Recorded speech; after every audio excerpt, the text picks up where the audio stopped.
Dem baş guhdarên hêja ji bernameya dergeha wêjeyê dem baş. Ez roza metîna di vê bernameya xwe de em ê balê bikişînin ser çîrokê ji xwe ji heftê carekê her rojê sêşemê ez ê li pêşberî we bim û ez ê hewil bidim ku her carê balê bikişînim ser mijarekê û di qada em bêjin wêjeyê de em bi hev re demeke xweş derbas bikin.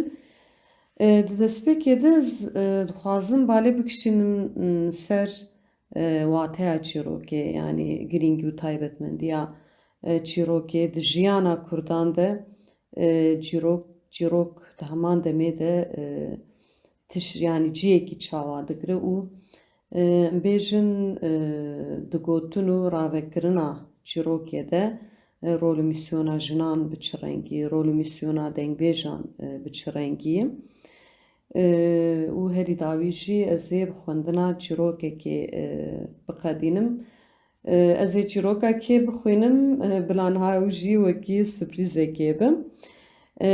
Em ji çîrokê dest pê bikin, çîrok yanî di eslê xwe de em dikarin bêjin yanî ravekirina bûyerekê ye û çîrok hem bi awayekî devkî tê gotin hem jî bi awayekî nivîskî lê ez dikarim bêjim yanî di çanda Kurda de çîrok di destpêkê de bi awayekî devkî hatî gotin ji ber ku di çanda Kurda de asta dengbêjiyê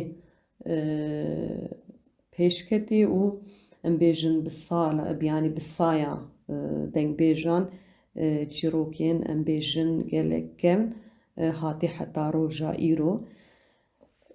Di çîrokê de kelecanek heye, meraqek heye yanî ev meraq derdikeve pêş. Yanî çîrok jî yek ji cureyê wêjeyê ye. Elbet yanî şêwaza nivîsandina çîrokê li gor tercîha em bêjin çîroknûsa jî diguhere. Em bêjin hinek çîroknûs bêtir em bêjin zimanekî sade tercih dikin lê em bêjin bi zimanekî helbestî jî em bêjin çîroknûsên ku çîroka dinivîse jî heye yanî.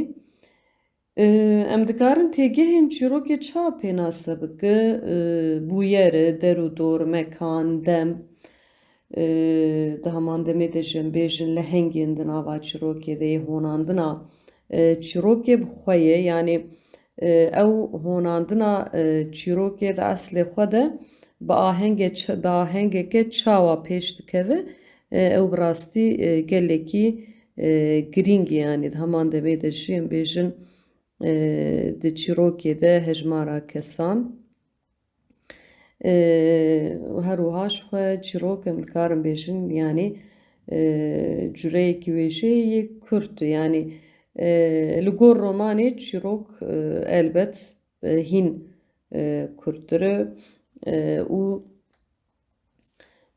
di çîrokê de di heman demê de jî em dikarin bêjin hem bûyerên rasteqîn heye di heman demê de jî di çîrokê de yanî çîrok bi awayekî em bêjin mîtolojîk û xeyalî jî dikaribe nivîsandin. Di heman demê de jî ez dikarim bêjim zarekên Kurda berî ku ew qas em bêjin teknolojî pêş bikeve zarokên Kurdan bi çîrokan mezin bû yanî bi xwe jî ez li gund mezin bûm û kalikê min ji me re çîroka Hüsênê Kurd digot wê demê. Dayika min gelek çîrok ji me re digotin. Kalikê min ew çîroka digot hema bêj yanî sê roja jî dewam dikir.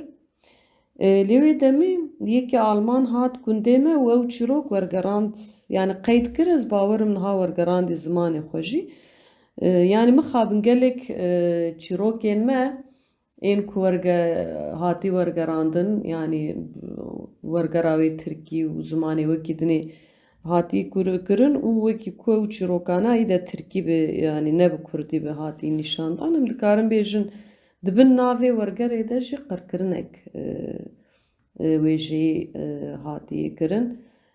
Mesela ez behsa keçelokê pîrê bikim, keçelokê pîrê heta dereng me televizyonê Tirka de wekî keloğlan me lê guhdar dikir. Çinabe û di eslê xwe de çîrokeke Kurdî yani çîroka disa şengê û pengê wekî keçi vê avroları bi sala em bêjin bi Tirkî me guhdar kir lêbelê tuxta tu li paşxaneya vê rastiyê dinêre di eslê xwe de gelek çîrok em bêjin bi Kurdî ji ber ku wergera wê bi zimanê dinê hatî kirin mixabin ew yani di heman demê de em dikarin bêjin di vir qirkirineke wêjeyî çandî jî çêbûye. Gelek çîrok min bîskaberê jî got yani bi saya dengbêjan hatiye da astekê heta em bêjin roja me ya îro em dikarin bêjin yani gelek kilamên ku di dengbêjiyê de em bêjin hatî gotin yani dengbêjan bilêv kirine çîrokên wê heye yani gelek kilamên ku hatî gotin di eslê xwe de xwedî çîrokeke gelek em bêjin kilam bi devê jinê hatiye gotin yani wekî mînak lawkê me tînî yani bi hest û bi devê jinê hatiye gotin.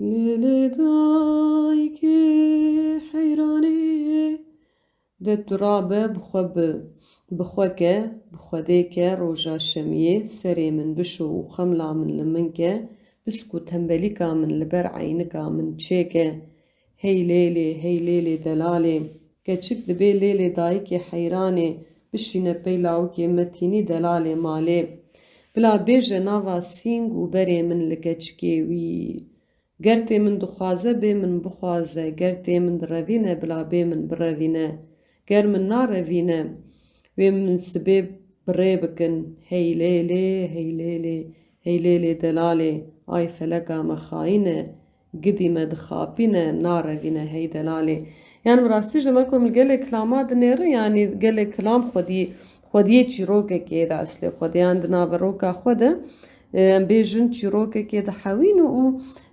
gelek çîrok jî rastiya gelê Kurd radixîne pêş çavan di gelek çîrokan de eşq heye yani wekî mijar eşq heye evîn heye êş heye kul û derd heye lêbelê û têkoşîna li dijî em bêjin nîjadperestê û têkoşîna li dijî yekperestê û li dijî dewletên ku Kurdistan dagir kiriye û têkoşînek jî heman demê de di wan çîroka de heye yani em dikarin bêjin çîrok yani di eslê xwe de di çanda Kurda de xwedîciyekî taybet yani ji ber ku xwedîciyekî taybet e jî di heman demê de xizmetek em dikarin bêjin bandora çîrokê ya girîng li ser ziman jî heye li ser em bêjin bandorek çîrokê li ser ziman heye li ser civakê heye em bêjin li ser jinê heye li ser pêşketina wêjeyê jî bandora çîrokê di eslê xwe de heye yani em dikarin bêjin di çîrokên gelê Kurd de yani di heman demê de jî em dikarin bêjin rê û rêbaza em bêjin derî li rêxistinbûyînekê vedikî jî heye ez dixwazim balê bikişim ser gotinek cigerxwîn ku vê yekê wiha ravedik û dibêje Kurd ji biçûkahiyê de zarokên xwe hînî van tiştan dikin zarok hîn di pêçekê de bin diya wan ji wan dilorîne û çîrokan ji wan re dibêje lewra çawa çavên xwe vedikin û zimanê xwe digerînin dest bi honandina çîrokan dikin û di şevbihêrkên xwe de hînî van tiştan dibin lewra dibêjin zarokên Kurd hişyarin dengbêjin û çîrokbêjin. Yani lêbelê mixabin niha em li teknolojiya îro dinêrin, teknolojiya îro de îdî kes wisa wekî berê dîwanan dar naxin, şebihêkar dar naxin û rûnanên li çîrokan jî guhdar nakin loma. Mixabin em bêjin teknolojî dibe sedem ku hinek civak ji hinek tiştên em bêjin bi qîmet bi dûr jî bikevin. Dixwazim hinekî balê bikişînim ser bandora çîrokan al ser zarokan jî. Mesela em dikarin bêjin çîrok hêza xeyalên zarokan çalak dike di heman demê de jî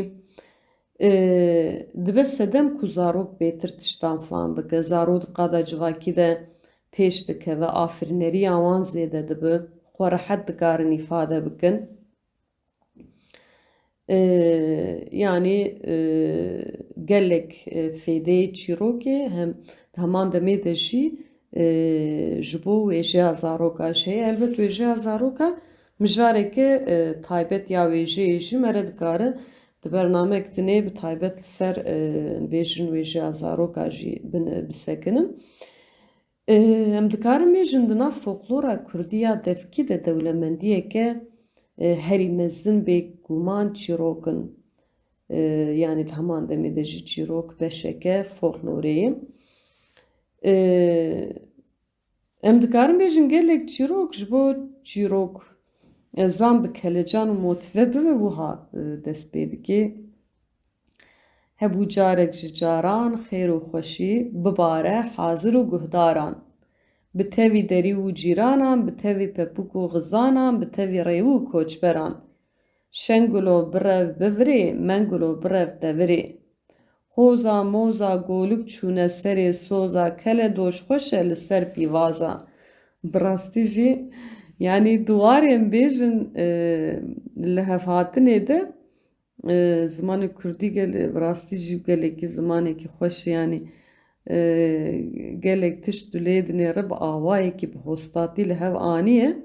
Mezinê me diwirdim mere bi rastî jî wê dewlemendiya zimanê Kurdî jî me re hêz dike yani. Yani ji bo bala guhdaran bikişînin ser xwe mesela destpêkek wiha heye û ji bo motivasyonê jî. Cihên ku civat lê digeriyan kom dibûn an maleke mezinan bû berê, an ji qadeke heftpar bû û ev rêbaz zêde ji bo dengbêjiyê lêbelê çîrok jî di nav de ye. Em bêjin civata ji bo çîrokbêjan li gorî ya dengbêjan elbet biçûktir bû berê lêbelê ez dikarim bêjim yani ev ravekirina çîrokan jî tesîreke mezin ji xwe li ser civatê kiriye. Her wiha ez dixwazim balê bikişînim ser varyantên çîrokan ku li gorî herêmên Kurdistanê çawa guherîye. Wekî mînak mesela şengê û pengê du lê Nêrl Aliyê Amedê wiha tê gotin. Şengilo mengilo serhed, zeng û beng aliyê behdînan. Yani mijar heman lêbelê di aliyê vegotinê de cudahî heye. Wekî mînak em bêjin şengê û pengiya Amedê dibêje şenga min penga min diya we çûye zozana xwariye pelê qizwana şîr ketiye guhana zûkin leskin werin dana. Şengilo mengilo aliyê serhedê dibe şengilo mengilo qî çengilo ez çûme zozana qirşik kete ber dirana şîr kete guhana dayka we hate dane derîvekin. Yani em vê rengî dikarin balê bikişînin ser varyantên cuda di heman demê de jî ev jî li gor bêjin wê herêmê li gor devoka wê herêmê jî dikare bê guhertin yani. Ez karim bêjim cureyê wêjeya devkî di çanda Kurdan de her tim hatine parastin. Yani çîrok di heman demê de yek ji cureyê wêjeya devkî jî yani birêya vegotin û ji berkirinan gihaştîne heta roja îro. Wekî mînak em bêjin pîrê û rovî mesela wekî çîroka bi navê Şengê û Pengê li tevahî Kurdistanê tê zanîn û hê jî tê gotin mesela hat tomarkirin di lêkolînên beriya niha de jî wekî gelek çîrokan çîroka bi navê pîrê û rovî jî hatiye tomarkirin. Tê gotin ev çîrok bêtir heftê salî berê ji aliyê lêkolîner û folklornasê Kurd Heciyê Cindî ve hatî tomarkirin. Bi rastî jî gelek em bêjin berhemên folklora Kurdî ji aliyê dilxwaz û xemxurên zimanê Kurdî û wêje û çand û hunera Kurdî hatî tomarkirin û ji tunebûnê hatiye rizgarkirin. Ez dixwazim mînaka Cemîla Celîl jî bidim. Cemîla Celîl dibêje gundê Kurda bi rastî jî wekî dibistanekê ye. Dibe wê demê gund bi gund geriyane me gelek em bêjin berhemên folklora Kurdî me dayî hev divir de rol û mîsyona Celîla Celîl jî em ji vir ji bîr nekin. Her çiqas jî Cemîla Celîl di vê nebê dibin siyan bêjin Celîlê Celîl û bêjin mêrên ku di malbata wan de ye di vê nebê dibin siya wan mayî çawa dibin siya wan mayî ji ber ku yani em lê dinêrin bi rastî jî gelek carak keda ku em bêjin mêr didin hîn bêtir derdikeve ber çawa. Em bêjin jinên ku kedê didin loma dibin siya wan dimîn û keda wan pir zêde dernakeve pêş. Ev jî em dikarin bêjin hinekî ji ew bandorên zihniyeta bavigsalariyê jî loma divê divir de ew ket û têkoşîn û pêşengiya jinan kiriye em ji bîr nekin yani. Di heman demê de jî çîrokên Kurdî xizmeteke mezin ji hafizaya civaka Kurd kiriye. Yani em dikarin bêjin gelek bûyerên ku qewimîne bi rêya çîrokê hatiye ziman û bi vê yekê jî bi rastî jî ew hafizaya gelê Kurd jî hafizaya gelê Kurd jî parastiye di heman demê de jî. Di eslê xwe de çîrok em dikarin bêjin beşek ji hunerê jî. Mesela huner gelek beşên wê heye. Beşa wêje bixwe hunerek e, müzik bixwe hunerek e, wênesazî bixwe hunerek e û çîrok jî bixwe beşek wêjeyê ye û em dikarin bêjin ew bixwe jî hunerek e. Lêbelê bingeha vê hunerê çi ziman e? Yani îro zimanê te tune bi wê edebiyata te jî tune bi. Tu lê dinêre di wênesaziyê de reng derdikeve pêş. Em bêjin di müzikê de ew melodî derdikeve pêş. Lêbelê di wêjeyê de jî em dikarin bêjin yani di wêjeyê de jî ziman derdikeve pêş. Loma jî parastina ziman û parastina hebûna xwe jî divir dîsa derdikeve pêş. Biskaberên behsa Cemîla Celîl kir, belkî yani ev mijara Cemîla Celîl de estê xwe de wexta mere behsa folklora Kurdî û behsa mijara dengbêjiyê bik, belkî mere bêtir bînin ziman lê Cemîla Celîl de hevpeyvîna xwe de ya li ser radyoya Êrîvanê dibêje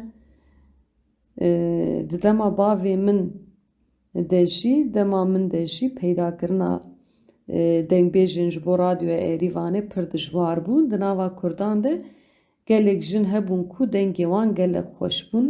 Li civatan distrandin lê gelek jî nedixwestin werin dengê xwe qeyd bikin.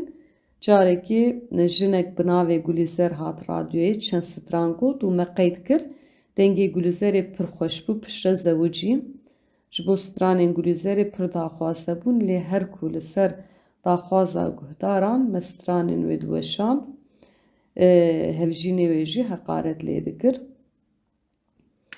Yani mixabin li vir ew zordariya mêran li ser jinan hin jî didome yani çima mixwest ez vêya bixwîn û bi were parve bikim bîskaberên behsa Cemîla Celîl kirim û got ew xas mesela qada folklorê de ket xwedî kedeke giranbihayê lê belê bi Qansî Celîlê Celîl nayê naskirin. Elbet ew li vir em ked û dilsoziya Celîlê Celîl em li vir paşguh nakin elbet xwediyê kedeke mezin e lê tenê tiştê ku min xwest ez balê bikişînim ser li vir ew keda jinê jî divê bêdîtin û neyê bin axkirin. Belê ez niha jî dixwazim çîrokekê bixwînim got bira ew çîroka me jî sürprîz bin. Niha antolojiya çîrok û helbestên nivîskarên zindana destên dê Rabûna Berîl Gulberojan ez dixwazim ji vê antolojiyê çîrokekê bixwînim. Çîroka Menaf Osman. Menaf Osman di 1965 de li bajarê Hesekê yê Rojavayê Kurdistanê ji dayîk bûye. Dibistana seretayî navîn û amedehiyê li vir qedandiye pişebeşa jeolojî li zanîngeha Şamê qedandiye. Ji ber faaliyetên xwe yê siyasî di 1993 de hatiye girtin. Menaf Osman di heman demê de wêneya xêz dike û wêneyê li ser bergo romana wî ya Sînor jî wî xêz kiriye. Romana Sînora Menaf Osman ji alî îdareya girtîgeha tîpa Tê ya Axisarê li wî hatî qedexekirin. Mixabin yekje Abdullah Yılmaz ji ew jî nivîskarekî girtî girtîgehê de yê Portugalî jî lê hatibû qedexekirin. Menaf Osman piştî 30 sala girtîgehê Maşûn de hat berdan lê belê mixabin niha li navenda paşveşandinê tê girtin ji ber ku bêjin ji Rojavayê ajaliyê dewletê tê xwestin bê dersînor kirin. Berî vêya Ahmed Huseynî jî ew jî li zindanê Tirkiyeyê di 30 sala ma ew jî pişta hat berdan ew awî jî mesela metirsiyek ku wexta bişîn derveyê sînor li wir bi awayekî ewle derbasî Rojava ne bi metirsiyek wiha hebû lê belê pişta ew jî derbasî Rojava bû. Mixabin gelek metirsiyên bi vî rengî heye yani nivîskarên ku em bêjin ya ji girtiyê ku em bêjin ne ji Bakur bi ji Rojava ya jî Rojhilat ya jî perçeyekî dinê Kurdistanê bi yani duwarê em bêjin dersînorkirinê de ew wek heye yan metirsiyek heye. Niha Menaf Osman jî navenda paşveşandinê ye parêzer li ser disekine em hêvî dikin ew ê jî bi awayekî ewle dîsa bigêje malbata xwe. Navê çîrokê Cegerxwîn e. ev jî aliyê me nav Osman hatî nivîsandin. Ji xwe hemû çîrokên di vê antolojiyê de ji xwe ji aliyê nivîskarên girtî ve hatî nivîsandin. Heman demê de jî helbest jî heye. Helbestê jî di beşa helbestê de înşallah wê biv qismet ez ê ji we re bixwînim. Çêgerxwîn. Wê rojê me şîva xwe hebekî dereng xwaribû. Zozanê ji me re şamborek çêkiribûn. Pir xweş jî çêkiribûn. Loma em ketibû nav de me tevan pestên hunerên wê didan. Da ku careke din jî ji me re çêbike. Lêbelê bavê min ji me tevan bêhtir pesnê wê vedida. Ya rastî her dem em tev ji şamborekên Zozanê razî bûn. Zozan biçûka me ya malê bû û zû dikete berfediyê. Ew jî ji bo ku ji nav mijara axaftinê derkeve destê xwe dirêjî televizyonê kir deng dayê. Televizyonê jî nûçe didan. Behsa çûyîna Breçnev a Çînê dikir û digot çûyîneke dîrokî ye. Bi bilindbûna dengê televizyonê re bi rastî jî mijar ji ser şamborekê Zozanê çû ser siyasetê û dîsa mîna her roj bav û birayê min ên mezin ketin pêxela hev. Guftugoya wan bi Breçnev û Mao dest pê kir lê di demeke kin de zîvirî ser siyaseta welêt. Yekî ji wan dev da avête Berzanî, yê din jî dev avête Telebanî. Ji xwe karê wanî her roj ew bû. Digotin em siyasetê de axivin, lê ji dev avêtin û qerfan pê ve tiştek nedikirin. Berzanî û Telebanî bi xwe jî li hev hatibûn lê bav û birayê min hîna li hev nehatibûn. Em ên di malê de jî em tev de ji vê nîqaşa wan aciz bûbûn. Heta bi qiriqê jê zivêr bûbûn. Me çi qasî guh li wana nekiriba jî ewana ji dil û can diketin pêsîra hev û hîna mîna 15 salberê bi germahiya destpêkê diketin qiriqa hev.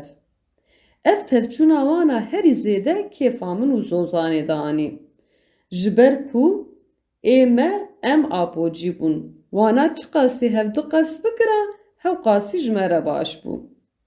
Zozanê çawa dît ku dawî li vê nîqaşa wan nayê rabû çû hêla malê. Piştî ku çû bi çend kêlîkan gazê min jî kir got.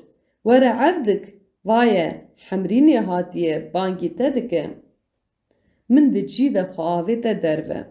Ez çûme hêla dîtirkê. Min bala xwe dayê ku bi rastî jî Hemrînê li bendî min e. Pirtûk û lênûskên wêna dibin çengên wêna de. Xwe bi ser hev qejilandiye. Çawa ku ji serma qefilî be ez hebekî beşişîm. Û min di ber xwe de bi serê zimên got. Dîsa geometriyê Hemrîn bê hemdê xwe keniya û serê xwe sê caran di ber xwe de hejan û got erê di hezkirina her tiştî de ez û Hemrînê dibûne yek. Tenê di geometriyê de em her dem dijberî hev bûn. Wêna jê hez nedikir, min jê hez dikir, lê dîsa jî her ku mamosteyê wê spartekek didayê mecbûr bû bihata cem min alîkarî ji min bixwesta. Newîloba nikaribû di ezmûnan de wê waneya xwe derbas bikira. Ji ber vê yekê her carê digot Xwedê kir ku em cîranên hevin yana dê halê min netihal ba. Rojekê dîsa gava ku ev gotin got min jî got.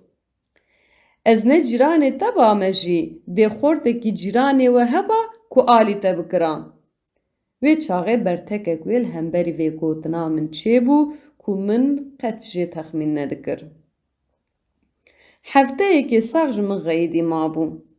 Bi qeysî ku ez li ber wêna geriyabûm ez li ber bavê xwe negeriyabûm. Lê dawiya dawî li min bihirî û em dîsal hev hatin.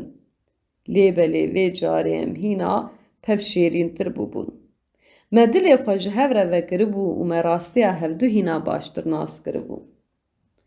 Em dîsa bi hev re derbasî hundir bûn û weke du qumriyan li hember hev rûniştin li her du hêlên maseyê. ما قاغز و لێنووسکێن خۆ لەسەر ماسەی ڕێزکردن. ما çavên xwe xistin çavên hev û em ketin sohbeteke germî bêdeng û agir bi dilan dixist. Yê ku nizanî badê bigota belkî em di nava Spartek û dersan de wenda bûne. Bi rastî em wenda bûbûn lê ne di nav Spartek û dersan de. Bi terqîna derî re em her du jî veciniqîn. Çawa ku em ji xeweke kûr hişyar bibin. Destên me xwe berî çûn û hatin çawa ku em qaxizên xwe bidin ber çavên hev. Em wisa lekiribûn. Ku yê nizanîba wê bigota belkî em di ser sûcekî giran de dest bi dest hatine girtin. Lê gava ku zozanê di derî re xuya kir bêhna me hat ber me û heyecana me derbas bû çû. Ji xwe zozan jî ji nav de hate hesêb li gora min û Hemrînê. Xêr e zozan çi ye xweha min? Hevalekî te li ber derî ye li te dipirse kî ye gelo? Welle wîna negot min ji jê nepirsî cara ewle ez wîna dibînim. Ez bi qeh rabûm ser xwe. Min di dilê xwe de sixêf didan û digot. Hema tu kî dibe bibe Xwedê bela xwe bide te maqê ji vê şevê pêve de wext nedît ku tu bê li min bipirsî. Bi kufekuf ez li derî re derketim piştî ku min ji Hemrînê got xwe hebekî ragire ez ên hawerim. Ya rastî wê kêlikê kî di ber min keta minê ew bê êşanda. Xezeb ji ber çavê min diçû. Lê ku min deriyê hewşê vekir û ez çav li Mehsûnê me ketim her tişt di hişê min de ser û bin bû. Qehra min çûşûna wêna kêfxweşiyekê cî girt. Di cî de min silav dayê em çûne rûyê hev. Me hevdû hembêz kir mîna ku bi salan me hevdû nedîtibe. Ne tiştekî hindik bû Mehsûmê ku herkes li hêviya silaveke wî bû hatibû heta bi mala me ji bo ku min bibîne. Mehsûm xortekî bi 4-5 salan ji min mezintir bû. Xwendina xwe qedandibû. Li taxê bûbû mamosteyê dibistana seretayî. Lê têkiliyên xwe ji xwendekarên mîna min jî ji xwe piştrast alhemberî wan faşîstên ku xortên Kurdan tev çavtirsandî kiribûn dihiş ku bibe lehengê me tevan. Ma kê nedixwest ku bibe şoreşgerekî weke Mehsûm? Ez bi xwe yek ji wan xortên ku dixwestin weke wî bim. Timî min ji xwe re digot çi dibe bila bibe divê rojekê ez jî bibim weke wî û herkes li hevaltiya min bigere. Mîna ku min jî texmîn kiribû Mehsûm nehatibû ku tiştekî dûvdirê ji min re bibêje. Ji xwe neadetayî bû ku wilo bike jî. Devê xwe anî berguhê min tevlî ku dinya şev bû min texmîn kir ku dê tiştekî girîng ji min re bibêje. Va min ew pirtûk ji te re anî. Digot û pêre jî destê xwe diavêta paxila xwe pirtûkeke pêçayî ji çengê xwe derdanî axaftina xwe berdewam dikir. Vê ca baş vê miqatebe bila hetanî 10 rojan li ba te be dûvre ez ê bibim. Bila be ez ê werbikim. Pirtûk di destê min de bi kêf ez vegeriyam cem Hemrînê. Ji kêfan re diranê min qîç dikirin. Hemrîn li wê hewşa min behetî mabû. Bi mereq li nava çavê min dinêrî da tiştekî ji rewşa min fêm bike. Heta çend caran bi serê zimên ji min dipirsî got. De xêr e mêrik, de xêr e mirik. Min jî bi zanebûn bersiveke zelan nedidayê. Da ku ew elametên meraqê ji ser rûyê wê naneçin. Mereqê ew qas ew xweşik dikir ku min dixwest timî di wî halî de bimîne. Min tenê jê re digot tiştek tune ye hemrik. Çi gava ku wêna şûna mervan digot mirik min jî jê re digot hemrik. Ji xeynî vana gelek peyvên din ên ecîb ji di nava me de peyde bûbûn. Ku em bi wan peyvan de axifîn kesek ji me fam nedikir. Ku şev dereng ket û xebata me qediya bêyî ku tiştekî ji wê raza min fêm bike gote min. Şevxweş mirik û rabû çûm di wê kêlikê de ez poşman bûm ku min rastiya meseleyê jê re negot. Halbuki jivgava ku soz me dabû hevde 2 sal bihurî bûn ku me tit ji hevdû ve nedişart. Lê Mahsûm gotibû bêyê min ji kesî re nebêje. Min jî nedixwest kes ew kes Mahsûm be jî di nav min û wê keve. Loma min baş dizanim ku roja dîtir ki ez ê meseleyê ji serî heta binî jê re bêjim. Derengiya şevê. Pişt ku xwişk û birayên min ketin xew, min pirtûka xwe yê piya pêçayî ji bin balîfê derxist û qalikê wê di ser ranî. Çermê wê qalind ê qehweyî kelpitî bû û nivîsa wên a zerikî jî nêvî bi nêvî jê çûbû. Xwedê dizane bê ew pirtûk çend salan ji ber şopandina polîsan reviyaye. Qaçax jiyaye. Di çend gewaran de di nava çend nivînan de hatiye veşartin. Çawa ku min dest çermê wê pirtûkê da peroşiya razeke nepeniyê zor pêç kirim. Ez pir hestiyar bûm. Mîna ku pirtûkeke efsûnî ji serdemên navîn di dest min de be ez bi xwe re dibirim wan serdemên hezar şev û şevekê. Dil û hinavên min di nava hestên biyan de dihiş. Kî dizane bê heta roja îro destên çend mirovan bi wî çermê perpitî ketiye. Gelo niha ev heyecana ku bi min re çê dikir, bi wan tevan re jî çê kiribû? Çermê pirtûkê ji çend cihan qetiyayî bû, bi lezeqê gihan dibûne hev. Pelên wê tevzer bûbûn, mirov digot belkî nû ji muzeyê derxistine. Beşeke mezin ji nivîsa ser qaba wê jê çûbû, lê dîsa jî kîme ez dihate xwendin. Di binya wê sernivîsê de jî bi tîpên hîn mezintir navê Cegerxwîn hatibû nivîsandin. Demeke dirêj bêyî ku ez bixwînim min pirtûk di nav lepên xwe de bir û anî, mîna zarokê ku bi lîstokeke xweş şa bibe. Peroşiya ku wê kêlikê ez agir dikirin baz ji min re çê dikirin. Himbêza dîlberekê peroşiyeke wiha bi min re çê nedikir. Hew qasî bi min xweş dihat. Dê bîra min carekê bavê min digot ku ne Quran be çi pirtûk be jî mirov cara dudiyan ji xwendina wê aciz dibe. Min ji vê gotina wî bawer kiribû, lê êdî min nema bawer dikir piştî xwendina wal helbestên Cegerxwîn. Ji ber ku min çi qasî dixwend û dibare dikir, hew qasî bi min xweştir dihat.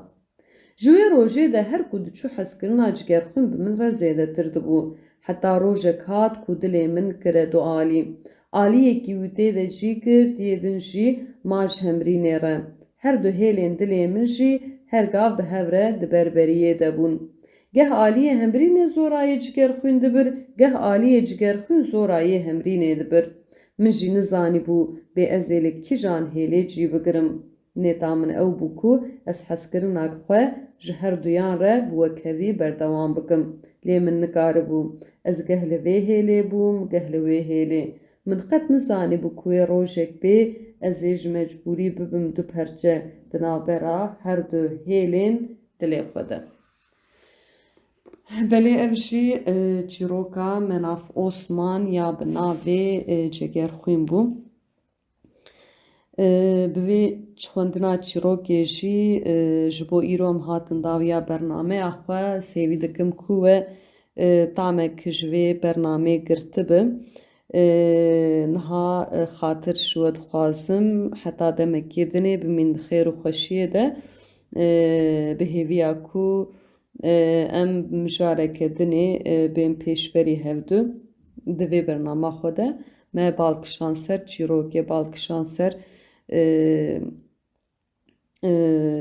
girîng û taybetmendiya wê bandora çîrokê ya ser ziman ya ser edebiyatê. Ew rola ku em bêjin jinêya di çîrokê de û di heman demê de jî varyantên bêjin çîrokê çawa ku em bêjin çîrokek li gor herêmên Kurdistanê diguherin. Belê heta demek dinê bimînin di xêr û xweşiyê de û bê huner bê wêje nemînin.